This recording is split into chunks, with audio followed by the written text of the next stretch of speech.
English and creative writing at college. We've been doing this for a little over 10 years now at various different places. And so today we are looking at some grammar basics. So we're going to start with the most common and most detrimental to your writing mistakes that can happen. And then we'll go through some other kind of basic info. Feel free to ask questions along the way. If there's something you don't understand, please stop me.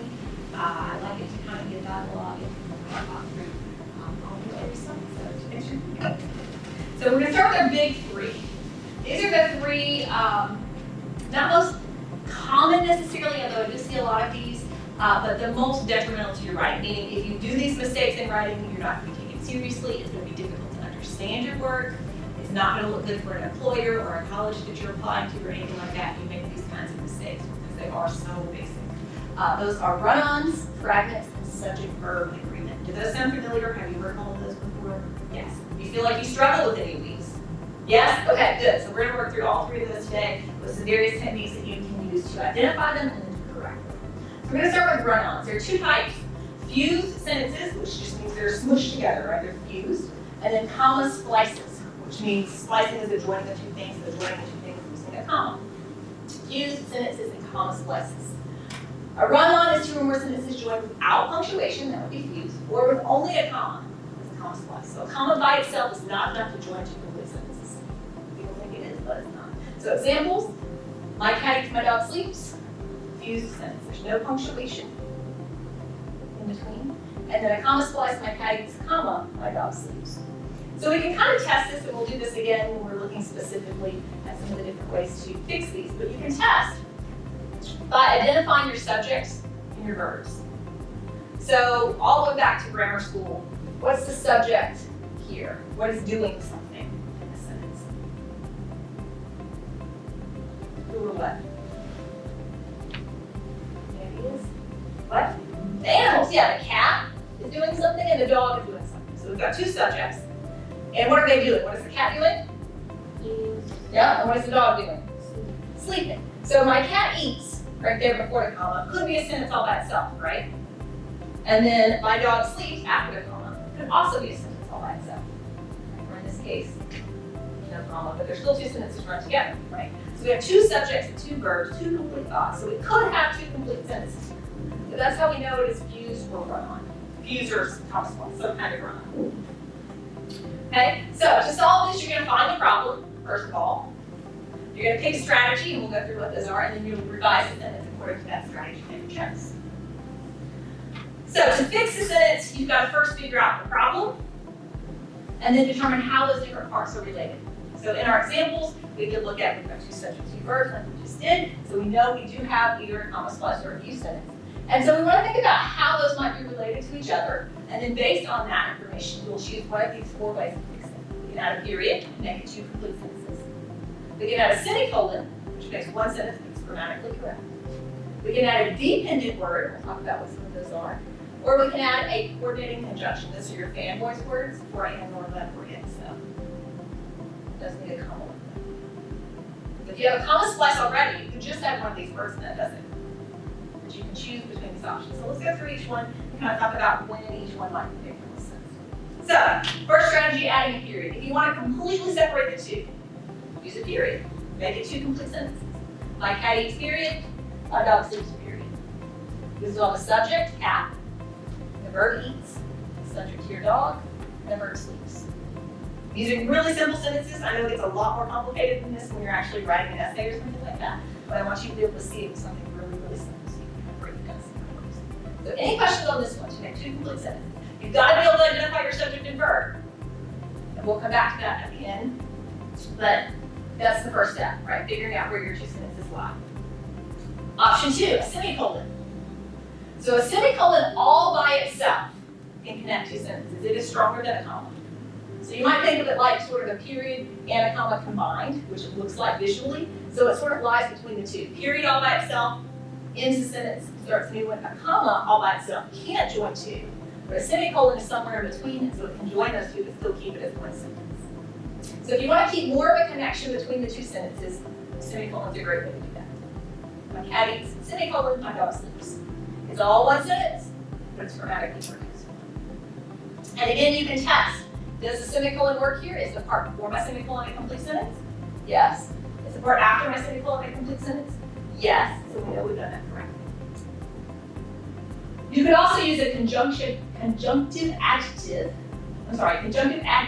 and a comma with a semicolon to make a comment on the relationship. So you're still actually joining the two sentences with the semicolon. That part hasn't changed, but we're giving a little more information to our reader to let them know how those two things are related.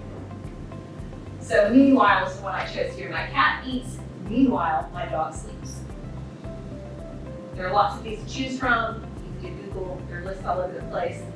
Words like however, when you see frequently, right? My cat eats, semicolon, however, my dog sleeps. And that would set up a different situation, right? You're showing a contrast there when you use a word like however.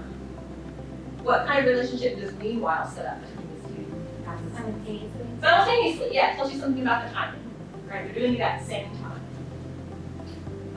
Other options, can you think of other words that might work right there? While, okay, While my dog sleeps, however, that's a different kind of word and it would not be the same word. Come back to that, that's going to be a dependent word, that's the next option. Okay, other thoughts? And that's going to be an invoice word, that's another option. Okay, this is a particular type of word that's going to go right here. There are other options that you can choose, but we'll get to those too. Just notice there needs to be a comma here. This is sort of acting as an introduction to this new part of the sentence. So anytime you use a conjunctive adverb after a semicolon, you're going to put a comma right after. However, is the most common one that you'll see really often. It's probably the most common one. Okay, if you want to make more of a comment on the connection between these two things, between the two parts of your sentences, use a conjunction with a comma. So the fan voice words, for, and, nor, but, or, yet. So is that how you guys learned it? No? How did you learn them? Did you learn a list? No, we were Just hear the words and you didn't have them? Okay. Did you learn it as fan voice? No? No? Really? Okay. So when I was a kid, we learned it in a specific order. It was and, but, nor, or, for, yet, so is how I learned it as a kid. And it sort of rhymed. That's how it was. And at some point, they started calling it fan voice. So I guess we've gone out of that now. And it's just whatever, I don't know. But if that helps you remember, it's a pretty good mnemonic to remember what those words are. That's it. That's the whole set. Each one knows the set. So, each one is going to create a different relationship between the two halves of the sentence. So we might do comma and, like cat eats, comma, and my dog sleeps. We could do but, my cat eats, but my dog sleeps. We could do so, my cat eats, so my dog sleeps. So think about the relationships here. What kind of relationship does and set up between those two parts?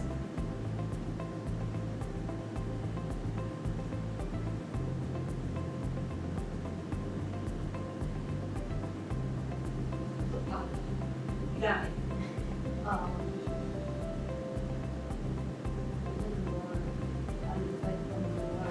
Specific sentences that there's no stop. It's just like cat eats and my dog sleeps. So it's giving you additional information maybe, right? Adding something to that. So here's some information, I could stop there, but I want to give you some more information. Right, so giving you two things, and they're sort of set up as equivalent, right? Neither one is necessarily more important than the other. You can flip it around and say my dog eats and my cat sleeps, or my dog sleeps and my cat eats. It kind of works the same way, right? So just two parts of information that you're joining. What about this one? My cat eats, but my dog sleeps. What kind of relationship does that set up? What are you trying to show there when you use the but? Okay, more information, yes. What else? What's the difference between an and a but? In this case? Yeah, now you're showing some contrast, right? My cat eats, but my dog sleeps, right? Maybe it's 10 a.m. and you just fed them both breakfast. My cat's eating, but my dog's either being lazy, he hasn't gotten out of the dog bed yet, right? So you're showing some kind of contrast between the two parts. We might expect that they both eat at the same time and they both sleep at the same time, but they don't, right? So some kind of contrast or something that goes against your expectations. Use but, right? Like, it's raining today, but I forgot my umbrella. Right? If it's raining, you would expect I bring my umbrella, keep myself dry, but I forgot. Right? So some kind of contrast or something is unexpected. What about with so? My cat eats, so my dog sleeps. What kind of relationship is that set up? It's giving one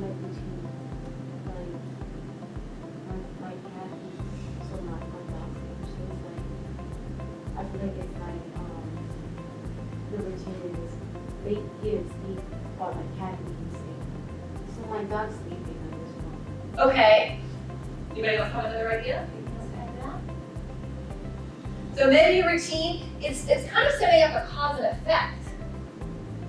Right? This is happening, and this is happening, and maybe this one is happening because this one is happening in a way, right? They take turns, right? Right now my cat's eating, so my dog's asleep.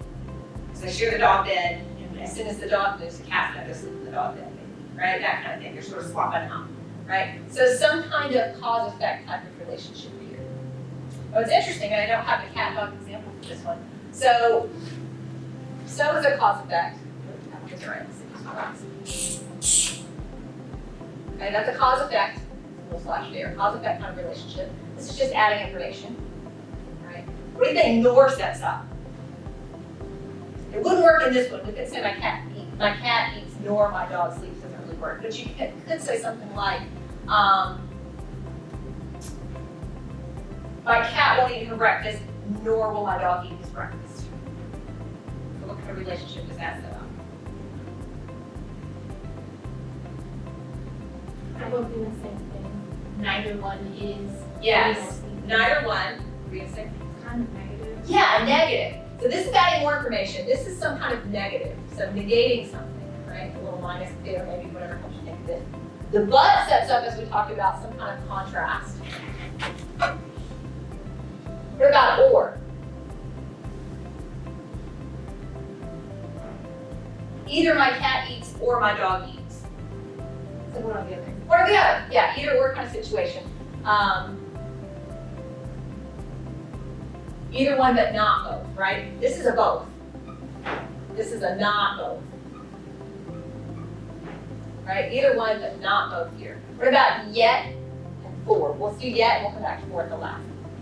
So if I say, my cat woke up to eat, yet my dog is still sleeping.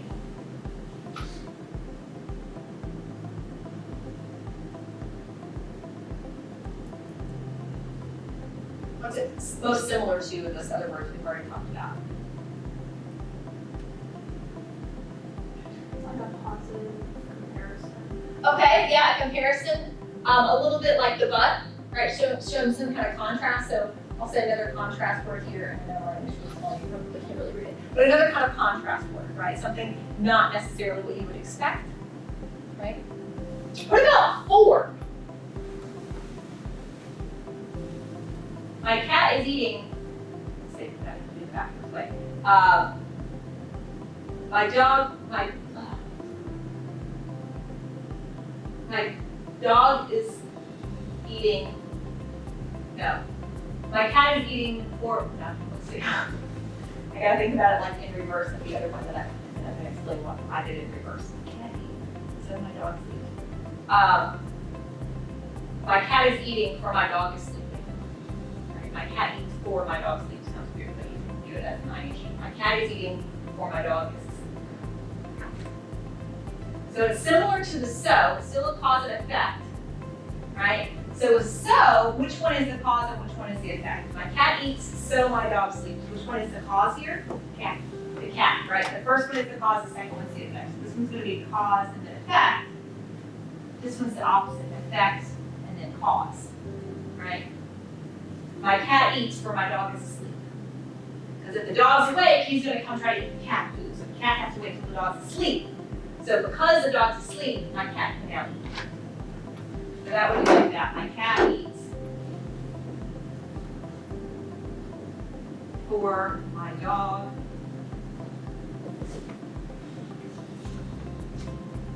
So you see how this one is the effect of that second half, right? So it's the reverse of the for. I'm sorry, the reverse of the so. So and for are kind of opposite of each other, but and yet are sort of the same, right? And then and nor can kind of be opposite of each other in a way too. Questions on those? All right. Dependent words. To focus more on one part of the sentence than the other, use a dependent word. So this is where we get the words like while, when, So while my cat eats, my dog sleeps. Could my dog sleep still be a complete sentence all by itself? Sure. Could while my cat eats be a sentence all by itself? No. Just that. No. Why not? So we can say, Yeah. my cat eats, okay, what? Yeah, what happens while your cat eats, right? It's not a complete thought yet. We're missing something. So this half is independent, and this half becomes dependent. You can no longer stand alone. We can also flip it and say my cat eats when my dog sleeps. Now, that half is independent. This half is now dependent. When my dog sleeps, what? Right, incomplete thought. So notice that you need a comma if the dependent part comes first, but not if the independent part comes first. So my little trick to help you remember that is I think about your ID, right, on your identification. So ID, good, no comma. But if you flip it around, it's like last name, first name, right? Last name, comma first. And if you flip it around, you need the comma. So that helps you remember it. Jot that down. Independent, dependent, no comma. Dependent first, add that comma. Okay. Questions on that? All right, fragments. So we just sort of talked about a fragment. We know that we need a complete thought. So if you have an incomplete sentence, that is a fragment. It's either lacking a subject, it's lacking a verb, or it's an incomplete thought. It may have a subject and a verb in there, but it didn't finish the thought. So examples, my cat eating her breakfast because she enjoyed her breakfast. And so we're going to kind of break down what each of those might be, why it's a fragment, and how we might fix it. Does anybody have an issue with fragments? You don't have to admit it, but no, not so much. Okay, we'll go through this part. This is probably the one that I see the least of in student writing, so may not be as important. I don't know. So find the problem, figure out the strategy to fix it, and then revise the sentence according to that strategy. If you're missing a verb, like my cat, there's no verb, there's no action, nothing's happening. You just got a subject. To correct it, add the verb. My cat eats her breakfast. Right? So we added the verb eats. We could have put a period there. But we're gonna say my cat eats. Would work, but I've added the breakfast there. If you're missing a noun,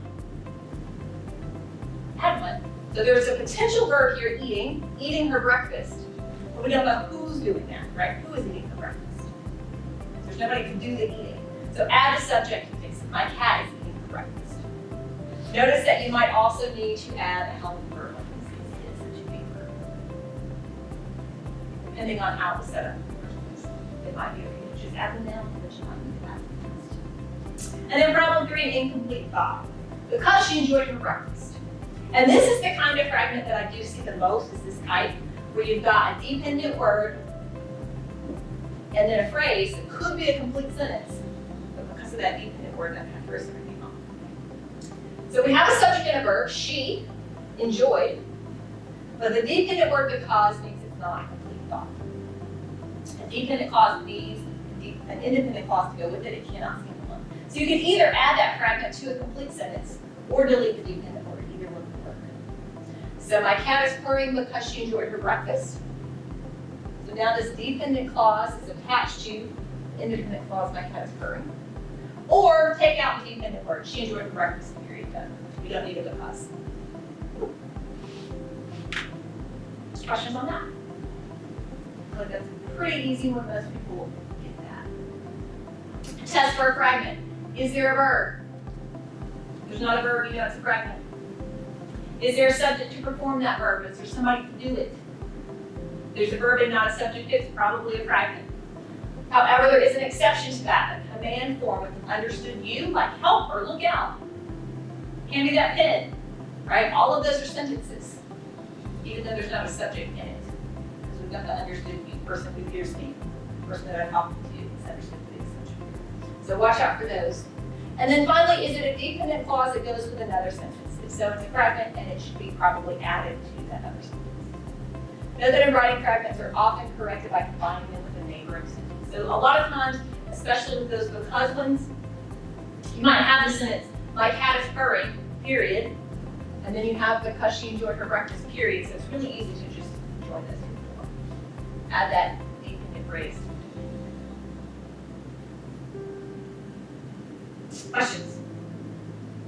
Okay, the third of our big three is subject verb agreement. This is one that in its simplest form is pretty easy, but when you get into the more complicated versions, it does get tricky, and that's where a lot of students mess up with this. So the sentence is subject and verb must agree in number.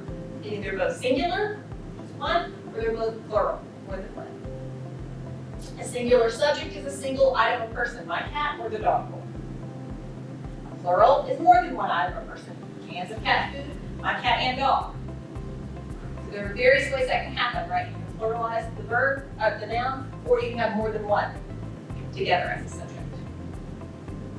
I'm gonna walk through these and see how they work. So for regular, and there are a lot of words on these slides, I apologize for trying you to have all this, so we can share it with you later, so you can go back through it and have all the information here. So for regular nouns, meaning most nouns that behave in the way we expect them to behave, the plural is going to end with an S. Cats, chickens, aliens, notebooks, socks. Put an S on that word makes more than one of that name. Keep in mind though that some regular nouns happen to already end with an S or an S sound, like kiss, dress, and pox.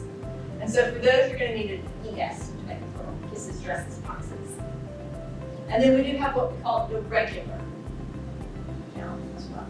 So those plurals don't have an S. They're children, oxen, occupied, geese, people. So we have some of those that behave differently. So pay attention to those. You can't apply the rule the exact same way when you're talking about irregular nouns. For verbs, it's just the opposite. Singulars end with S, while plurals do not. So a singular verb walks, eats, sits, dances, swaggers, waltzes. Plurals do not walk, eat, sit, dance, stagger, waltz. Be aware that again, just like with the nouns, some are irregular, and some also happen to already end in S, even as a singular form.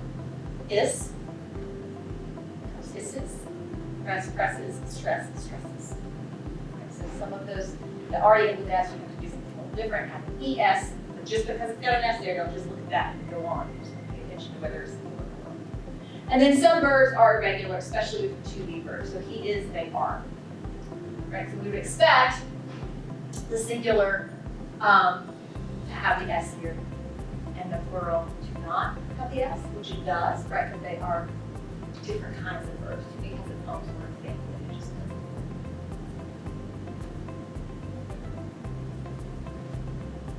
doesn't. To agree with a singular subject, you need a singular verb. My cat eats. Or a plural subject with a plural verb. My cats eat. So what do you notice about the S's in these two sentences? These swap words. Yeah, they swap words, right? For the singular, there's no S on the noun, but there's an S on the verb. For the plural, there's an S on the noun, but not on the verb. That's going to be our test to check ourselves and see if our subjects and verbs agree. They're opposite. So the trick here is to remember that only one or the other should have an S unless there's an irregular, which does happen. So, my cat eats. We've got one S. Right there. That's the only one. This word doesn't end with S, so we're good. Got one, check. My cats eat, again, only one S. So we're good. Singular, plural. My cat eat, we got no S's on either one of them, the subject or the verb, so that's a problem. So we get an X by that one. Not right, something's wrong here, I gotta check it. And then we've got here, cats eats, we got two S's, we know that's also a problem. So now, you might have a sentence with one of those irregular words. So you might have, my children eat. And we look at that and go, let me check my subject and verb, let me find, okay, here's my subject, here's my verb. Neither one has an S, I've got a problem. But then you think about it and you go, oh, well, I know, okay, children is more than one. Let me substitute a word that is regular, kid. And I would say kids is equivalent to children, and now I've got an S, so I know I'm okay. So that's kind of your check for that. And then for an irregular verb, or a verb that happens to end with S maybe, so you might say, my cats kiss my nose. Sweet little kitties, right? Okay, and I find my subject, my verb, and I check the S and I go, there's one, there's one here too. Is that a problem? Or is that just because it's one of those words that happens in S? Right? So let me substitute here. Let's say hug, although cats hugging the nose would probably not feel good because they've got claws, right? And then I check and I go, well, that one wouldn't have an S. This is just one of those words that happens in S, so I'm probably okay. That's kind of your way to check yourself. Look for that one S pattern. If you've got no S's or more than one S, check it closely and make sure. It might be okay if it's one of those irregular or one of those words that happens to end already with an S. Questions on that?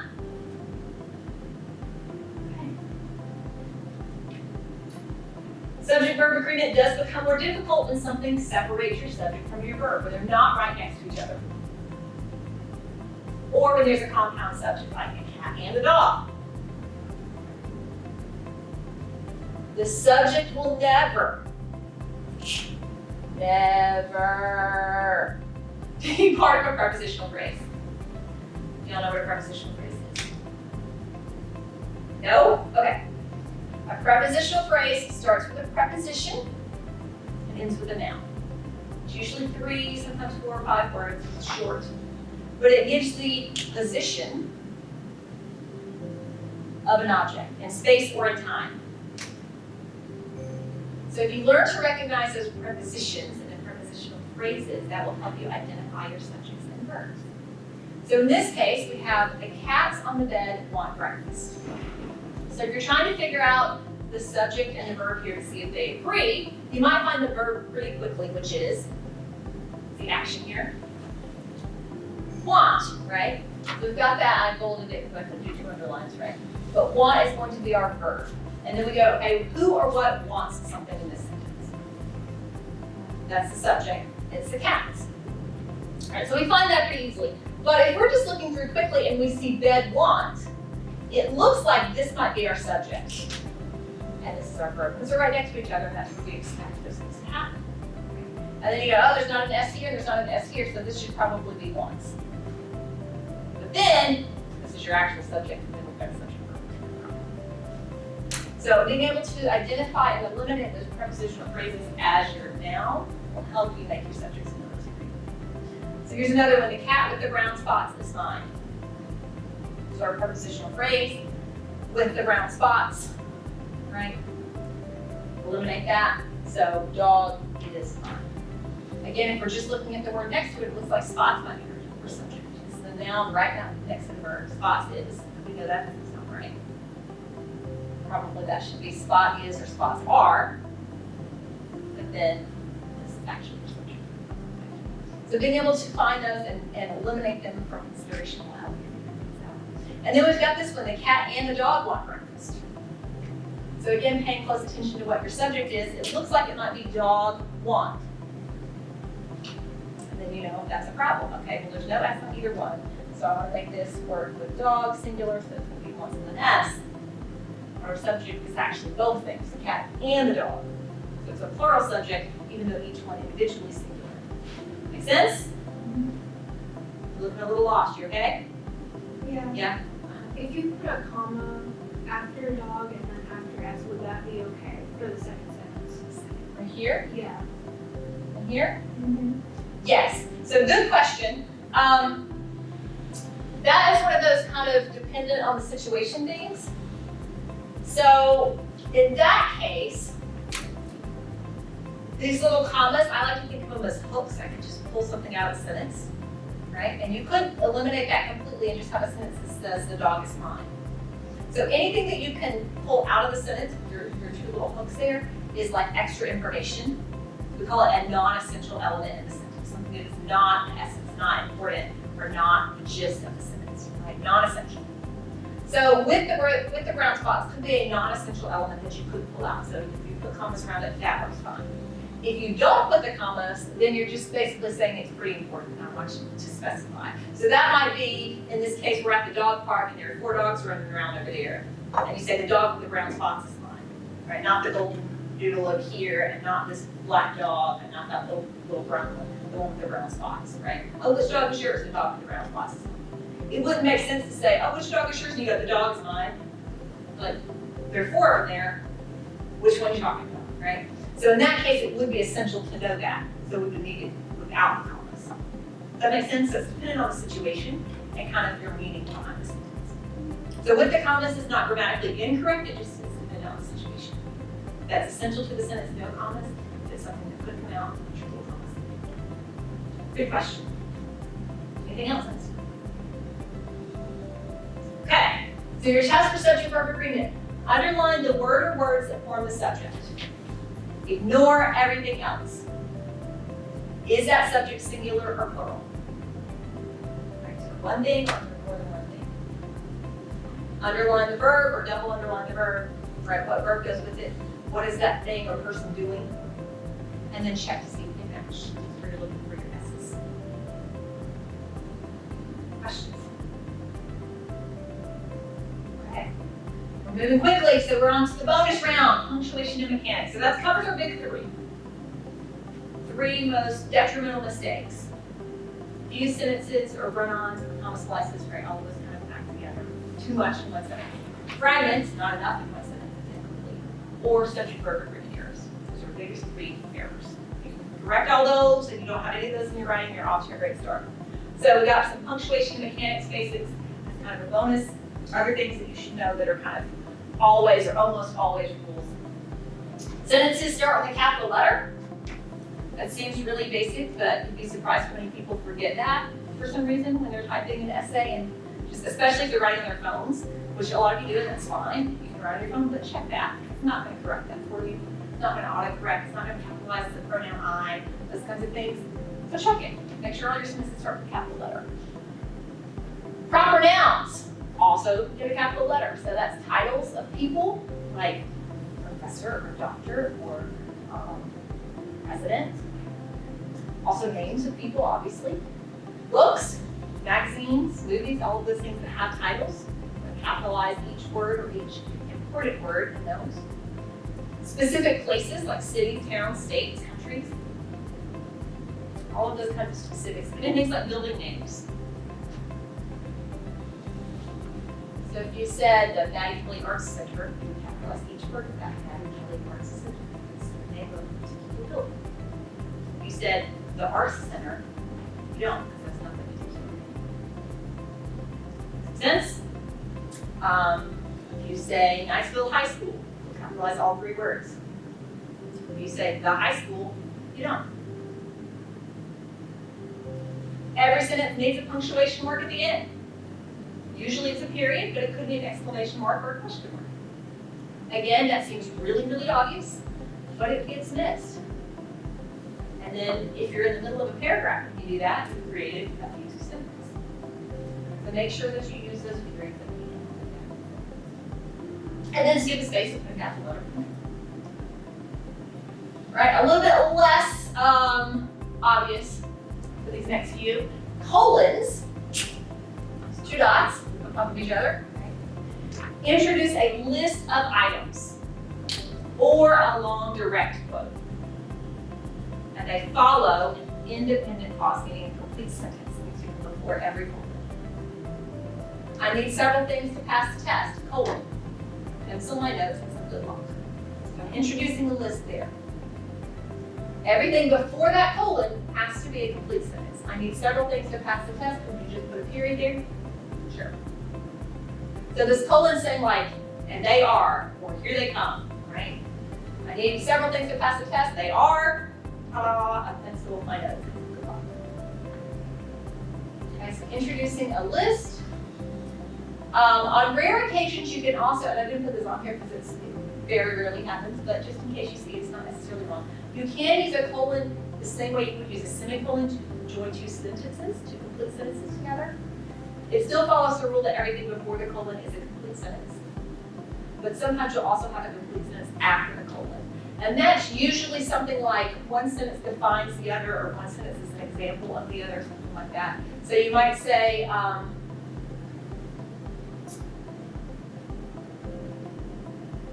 everyone aboard was prepared for the storm, colon. They all had their emergency gear. So that second half is kind of explaining that first half. Makes sense. You can use a semicolon there, it'd be great, but a colon You'll see annotation used that way too. Semicolons are used only to join two complete sentences, which we've talked about already, right, in the view sentence section, or to separate a list of things if there are commas within each unit.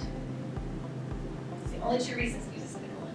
The second part, I'll give you some examples for that. So, if I'm listing a bunch of places, right? I visited Paris, Georgia, Kentucky, California, Maryland, and you'll see why I'm writing so many in a second. Maryland, and Brazil. These are all the places I went last year. I was a world traveler, okay? So where would you put commas in this list to make it clear where the places are? Where would your first comma go? After Paris? Okay, then what? Okay, then what? Mm-hmm. Okay, okay. So how many places did I visit in this sentence the way it is right now? 6 places. 1, 2, 3, 4, 5, 6. I've got a city, a state, or a country, right? State, a state, state, and country. But what if I told you that Paris is a city in Georgia and California is a city in Maryland? Okay, so I really need it to be 1, 2, 3, 4 places, but how do I do that? Do I just leave these commas out? Does that work? No, because we're gonna see in a second on the next slide that you need commas between cities and states, so I gotta keep those. So how do we separate those now to make it clear that it's 4 places, not 6 places? Semicolon. I'll put a semicolon here, here, here. Now I see that this is 1 unit, this is 1 unit, this is 1 unit, and this is 1 unit, so I have 4 places. Does that make some sense? It's a little tricky, but it's a good trick to know if you ever get into a situation like this where you're like, oh, but I'm going to confuse people if I have all these comments, but I've got to put the comments, the rule says. That's how you do it. Questions? So in a list where some of the items already have commas, semicolons are going to separate that list. Parentheses, like these, enclose things that clarify and enclose numbers and letters that are part of a list. We also use some in-text citations when we get your research papers, so that's okay. Apostrophes are used in contractions to take the place of 1 or more letters and to show possession. An apostrophe S is added to the noun of if it's a singular noun, an apostrophe alone is added if it's a plural noun to show possession. So an apostrophe, my sister's teacher in 3rd grade called apostrophes little commas in the air. They look just like a comma, except they're up high, right? So we use them in contractions to take the place of 1 or more of the letters. So if I said do not, I created the contraction don't. That comma is taking the place of what letter? This O right here, right? That shows that something came out. Sometimes it's 1 letter, it can be more than 1, like, let's see.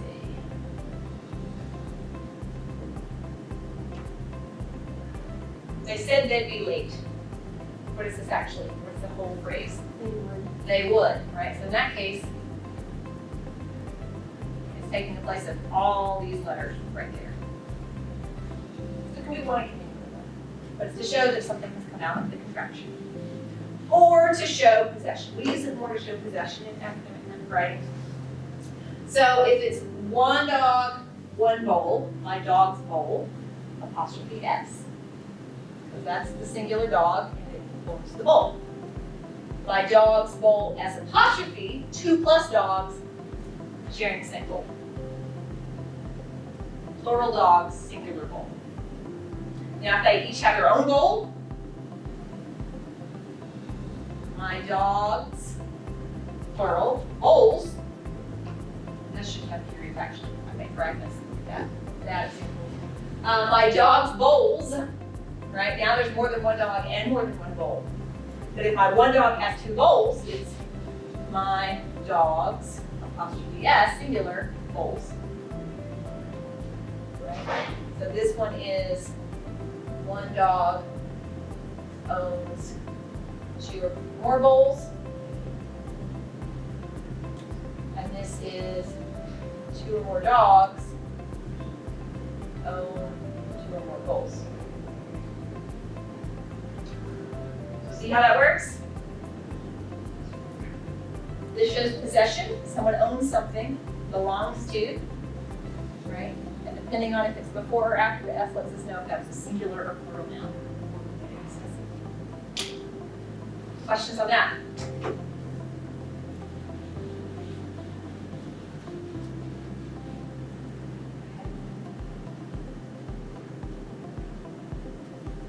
Commas, okay? Commas get their own sections. There are so many reasons to use commas.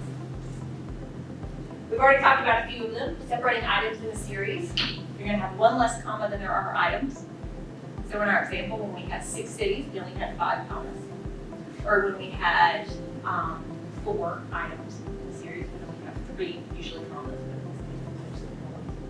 Right, so one less comma than there are items. Because that last one before your coordinated conjunction, like and, doesn't need one, right? So I brought markers, pens, and paper. There are 3 items, but I only need 2 commas because that last one is at the end of the sentence, or it goes on for the rest of the sentence. To surround any non-essential information in a sentence, like the name of a person being addressed. This is back to your question that we had earlier, the dog with the brown spots, right? That's a non-essential element. It's often used for a person's name for direct address, like, hey, Sarah, what's up? So Sarah is direct address to that person. It could also be used for a renaming. We call that an appositive. If you want to know the fancy grammar term, it's just when you rename the thing. So my dog Cooper is lazy. So Cooper is the dog. That's the same thing as renaming him again. You're going to separate that with commas because it's not essential to the sentence. Now, it would be essential if I had another dog, right? So my dog Cooper is lazy, but my dog Bella loves to run and play. Then I would not need the commas because you have to know which dog I'm talking about. If I just said my dog is lazy, you don't know which one. It's important to know. Make sense? Mm-hmm. Okay, so if it's not essential to the meaning of the sentence, if your sentence works without it, you're going to get the commas from it. And then to separate the day of the month from the year in a date, and to separate a town from a state. So, January 3rd, 2025, here, the day of the month separated between the day and the year. And then town from state, we saw that example earlier. California, Maryland. My sister used to live in that town, and I always use that for example because I think it's so funny. She's like, yeah, I live in California. So, city, state. Now, if your sentence keeps going after either one of these, you're going to put another comma after. Right? So, on January 3rd, 2025, my car broke. California, Maryland is a town. Kind of a silly sentence, but it works automatically. So if your sentence keeps going after that, you're going to put another comma at the end. If your sentence ends, obviously you just put a period, you don't have to worry about it. Questions on that? Okay. More uses of commas. Oh, no, that was it. That's our commas. So at the end here, I'm giving you some resources for additional information. These are hyperlinks. So Grammar Bites is a great one. It takes you to chompchomp.com. Let's see if I can link for it. This is a really fun one, and I actually used to assign this to my students when I taught a really grammar-heavy class because it was the most fun one that I found. They call it grammar instruction with attitude. It's kind of a nice shark here because it's right? Grammar Bite. But it has lots of examples, lots of practice exercises, lots of handouts, everything you could possibly want, and it walks you through all of these various different aspects of grammar. So you can go to terms, you can go to handouts, you can go to exercises, PowerPoint, whatever you want to see. But it has all of these different things. So it has all the things we talked about today. So subject verb agreements on here, run-ons, fragments, all of that different stuff is on here. But it's got lots and lots of other stuff too. So if your teacher is marking something, or if you know you struggle with a particular aspect of writing, you can come here and find that thing and learn more about it. So, you know, fragments, we talked about a few sentences we talked about today. Then it also has things like relative pronouns, which is a little more specific that we didn't really get to. Interrupters, we kind of talked about those. That's not essential elements, but things like interjections or infinitives, we didn't talk about any of that stuff. So if you have these questions, what is an infinitive? I don't even know what that is. You can come here and learn more about it. So it will give you information, so sort of the quick textbook version of what that information is, right? How to do it, what needs to be done with it, how it works. Right, there it is. And then you can do exercises. I'm just going to kind of randomly pick one. Go pronoun agreement. We've got interactive exercises. And they're kind of fun, so we'll just do this one, okay, just so you can see what happens. Before my lecture on good nutrition, you and my uncles knew that chocolate broccoli muffins were a good way to increase blank intake of vitamin C. Do you think it's his or their? There. What happens when we click there? No! Right? Wrong. It's actually his, right? So it gives you the answers. And then some of these, go back here, some of these, when you go to the exercises, that one wasn't a particularly fun one, we'll say things like, congratulations, you won a internet pizza, or the shark comes up and bites you. That's kind of a fun one. But it walks you through all of these different practice exercises that you can do at your own pace. There are lots of them. I think there's usually 6 for each grammar point, so you can try one and then kind of go back and read more about it and come back and do another practice. And then there are PowerPoints that you can look at and you can get the rules or the handouts and all this as well. So I like it. I think it's a good one. It's pretty fun. And it's got a lot of practice. You can practice multiple times on the same issue. Purdue OWL, you've probably heard of this one if you've done anything with formatting your essays so far. If you've done research papers at all, anything like that, you've probably been directed to Purdue OWL at some point. This is Purdue University's online writing lab. That's what OWL stands for, online writing lab. And it does have all of those really excellent resources for formatting your paper, doing your works cited pages, your source lists, those kinds of things. But they also have resources on grammar. So you can get some basic information here on grammar, on writing, on avoiding plagiarism, all of those different things. It is a great resource if you don't know about this one. It's one to check out. Then the last 3 are, again, things that seem really obvious, but you'd be surprised when students don't use these. Your textbook. So is anybody in Comp 1 right now? No? Have you ever taken Comp 1? Yes, yes, no? Okay. Okay, so in the back of the Comp 1 textbook, there's a whole grammar section. Right? I don't know if you're in a grammar class right now or in a writing class at all, but there might be a grammar section in your textbook. Check that out. People who are watching this video later, look at the back of your textbook. There's probably a grammar section. It's going to go through all of these same things we're talking about. It's going to give you examples. It's going to give you the rules. And it's right there. You can always refer to it. It's in your book. Your instructor. Go to your English teacher and ask. He said, you've got a lot of few sentences in this essay. Can you help me find my few sentences and show me how to fix them? Go to office hours, talk to that teacher. That's what they're there for. We love that stuff. I would much rather have a student come to me and say, can you please help me walk through this and show me what I'm doing wrong, than they just keep missing it every time. Right? I hate that. I'm like, oh. Like I'm marking it, you know, and I mention it in class or whatever, but I'm not going to go to your house and knock on your door and be like, can I please show you how to fix this few sentences? That's not going to happen. So you come to me, right? And third, your LRC. Right, we have lots of resources here in this building. Downstairs there are writing tutors. They're a great resource. They have some handouts, but they can also walk you through individually with your particular issues, whatever it is you're struggling with grammar-wise, they can help you with that as well. So you've got some really nice resources here on campus to help you with things as well, and then some online ones that you can go to if you're not here on campus and you're just going to want to practice too. So what questions do y'all have for me? What grammar points that you struggle with that you've not covered today? Now's your chance. Free help from someone who's not your teacher, knows stuff. Got anything? Honestly, I think you hit some of the biggest things and gave me resources. So now I can figure out exactly where my weak points are, because I would just say grammar overall, I have a lot of errors. So Good. And I will say, I didn't put it on here, but Grammarly, if you're not using Grammarly, use Grammarly. There's no reason not to.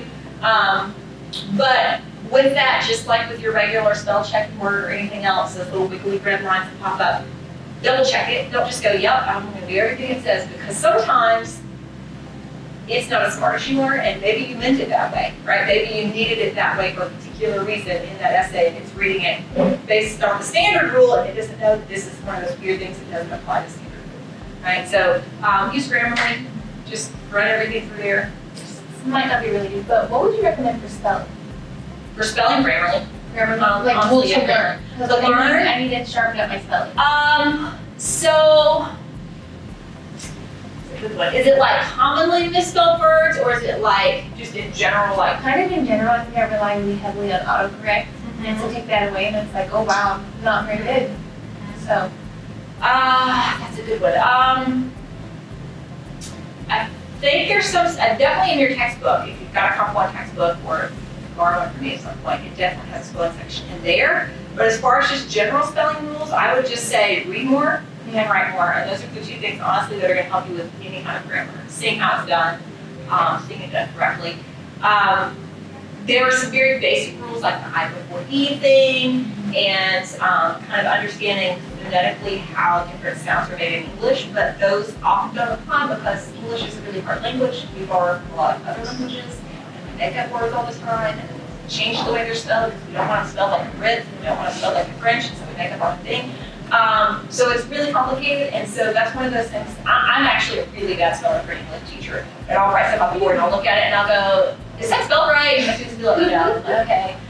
Yeah, so spelling is not my forte by any means. But yeah, I run everything through a checker. Or I Google it. If I'm like, how do I spell this good? And one occurrence. Every time I write the word occurrence, I Google it. Because I'm like, I'm gonna forget something. I think it's 2 C's and 2 R's, but I always second guess myself on that. So just keep looking it up. It's a little kind of things with you. There are some tricks for like the commonly misspelled words, so like lose versus loose, those kinds of things that are like often confused. There are lots of tricks for those. But just in general, how to spell things, the more you do it, the better you're going to get it, honestly. So, thank you. Other questions? Okay, well, thank you so much for being here. I hope you learned a little bit. I hope this helps you to improve your grades a little bit on your essays or improve the professionalism in your papers that you're writing or your applications that you're writing or anything else. My office is right across from here in the Annex 500. If you ever need to come see me, come by, visit, talk about grammar. Awesome. Thank you so much.